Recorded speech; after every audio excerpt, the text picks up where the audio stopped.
नमस्कार विद्यार्थी मित्रांनो, सेल्फ स्टडी विथ महाराष्ट्रामध्ये आपलं स्वागत आहे। तर मित्रांनो, MIDC भरती 2023 ह्या पूर्ण सरळ सेवा भरतीमध्ये जी MIDCची परीक्षा रखडली होती असं सगळ्यांना वाटत होतं, त्याच्या पहिल्या पदाच्या पहिल्या परीक्षेची पहिली शिफ्ट आज आपली पार पडलेली आहे। ओके, तर त्यामध्ये सगळ्यांनाच प्रश्न पडले होते की MIDCमध्ये कशा प्रकारचे प्रश्न येत आहेत वगैरे। तर आज आपण ते प्रश्न घेऊन आलेलो आहे। हे फक्त मी तुम्हाला टॉपिक सांगितलेले आहेत कुठल्या टॉपिकवर, पण इन डिटेल आपण आता चर्चा करणार आहोत। ओके, तर पहिल्या शिफ्टमध्ये कुठले प्रश्न विचारलेले आहेत ते तुम्ही पाहतच असाल। मराठीमध्ये, इंग्लिशमध्ये, कायद्यावर, GSमध्ये आणि रिझनिंगमध्ये कसे प्रकारचे प्रश्न पडलेले आहेत ते मी तुम्हाला सांगतो। ठीक आहे, आता मराठीमध्ये आपण जी टेस्ट सिरीज म्हणजे आपण लॉन्च केली होती, ज्यामध्ये पूर्णपणे पुरवठा निरीक्षक आणि ZPच्या ज्या परीक्षा IBPSने घेतल्या होत्या त्या परीक्षांवर पूर्णपणे डिपेंड राहून आपण आपली टेस्ट सिरीज सुरू केली होती आणि त्या प्रकारे आपण प्रश्न टाकले होते। तर विद्यार्थ्यांनी सांगितलं, ज्या परीक्षा ज्यांच्या आज होत्या त्यांनी आज आपल्याला सांगितलं की हो सर त्याच प्रकारचे प्रश्न होते, कारण की आपण IBPSचा पॅटर्न पूर्णपणे फॉलो केला होता। ओके, आणि आता या ठिकाणी सुद्धा त्यांनी IBPSचा आत्तापर्यंतचा जो काही पॅटर्न होता तो फॉलो केलेला आहे। म्हणजे तुम्ही पाहू शकता, मराठीमध्ये समानार्थीवर प्रश्न होते, विरुद्धार्थीवर प्रश्न होते, म्हणी, वाक्प्रचारवर प्रश्न होते, शब्दसमूह, शब्दार्थ, समास, पुस्तक आणि लेखकवर प्रश्न होता। हा मुद्दा स्टार करून ठेवण्यासारखा आहे की पुस्तक आणि लेखक हा टॉपिकवर तुम्हाला प्रश्न विचारत आहेत। वाक्यरचना, अचूक शब्द, सोबतच इंग्रजीमध्ये तुम्ही पाहू शकता synonyms, antonyms, filling the blank, proverb, article, correct spelling, correct sentence, पॅराजंबलवर प्रश्न आहेत या ठिकाणी, इथं तुम्ही स्टार करू शकता।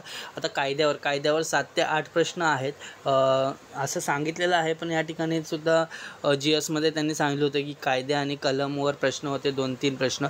सो त्या ठिकाणी आपण असं अज्यूम करूया की 10 प्रश्न आहेत, जसं त्यांनी माहिती पुस्तकामध्ये दिलेलं, त्यांनी MIDCचा स्वतःचा पॅटर्न असा टाकला होता। सो त्याच्यावर मग आपण या ठिकाणी 10 प्रश्न असं लिहून ठेवूया। ठीक आहे, GSमध्ये भूगोलवर 2 प्रश्न आहेत, हिस्ट्रीमध्ये 3 प्रश्न आहेत, करंटमध्ये 2 प्रश्न आहेत, अशा प्रकारे त्यांनी सांगितलं होतं। आता रिझनिंगमध्ये मी तुम्हाला सांगितलं होतं ब्लड रिलेशन, अक्षरमालिका, बैठक व्यवस्था, दिशा, इक्वेशन सॉल्विंग आणि अझम्पशन्स, या प्रकारे या टॉपिकवर प्रश्न विचारत आहेत। सो अशा प्रकारे IBPS हा त्यांचा पॅटर्न जो आहे तो त्यांनी तसाच ठेवलेला आहे। एक सेकंड,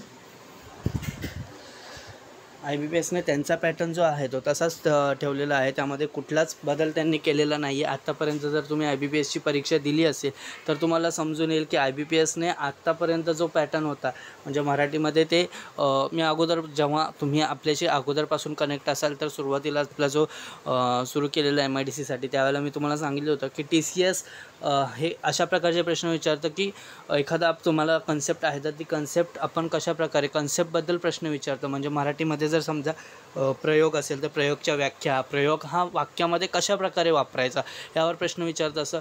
पण IBPS तसं काही करत नाही। IBPS डिरेक्टली तुम्हाला तो गोष्ट कशा प्रकारची आहे, म्हणजे आता वाक्याची रचना करा, त्यासोबतच वाक्य तोडलेलं असतं सो त्याच्यामध्ये तुम्हाला कुठले उद्गारवाचक चिन्ह कुठले वापरू शकतो किंवा कुठले चिन्ह वापरू शकतो, या सगळ्या प्रकारचे प्रश्न विचारतात। खूप सोप्या लेवलला असतो IBPSचा पेपर। सो आता ह्याच्यामध्ये मॅटर इथे येतो की मेरिट कशी ठरणार। तर मेरिट मी तुम्हाला लिहून देतो। मेरिट रिझनिंग पण सोपं आहे, मराठी पण सोपं आहे, इंग्लिशवर बऱ्यापैकी मेरिट जमलीच तर होऊ शकते।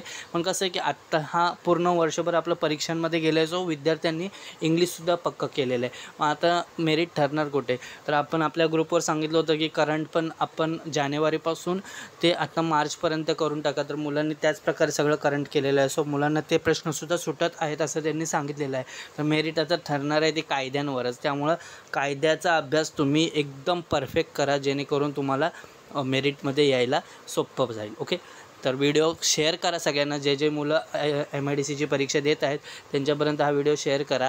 सोबतच तुम्हीसुद्धा त्यावर अभ्यास करा, ॲनालिसिस करा, त्यासाठी हा व्हिडिओ बनवलेला आहे। व्हिडिओ आवडल्यास लाईक करा। तुम्हाला आणखीन काही प्रश्न आठवत असतील तर तुम्ही कमेंट बॉक्समध्ये टाका आणि चॅनलला सबस्क्राईब करा, कारण की आपण ह्या MIDCबद्दल सगळ्या गोष्टी तुम्हाला इथेच देत असतो। सो तुम्हाला माहिती असेल तर, आणि हो, बाकीचे आणखीन जे काही प्रश्न असतील जे विद्यार्थी माझ्यापर्यंत पोहोचवतील ते मी टेलिग्राम चॅनलवर टाकेल। सो टेलिग्राम चॅनलची लिंक देईल, तिथे लिंक जाऊन फॉलो करा। ठीक आहे, धन्यवाद।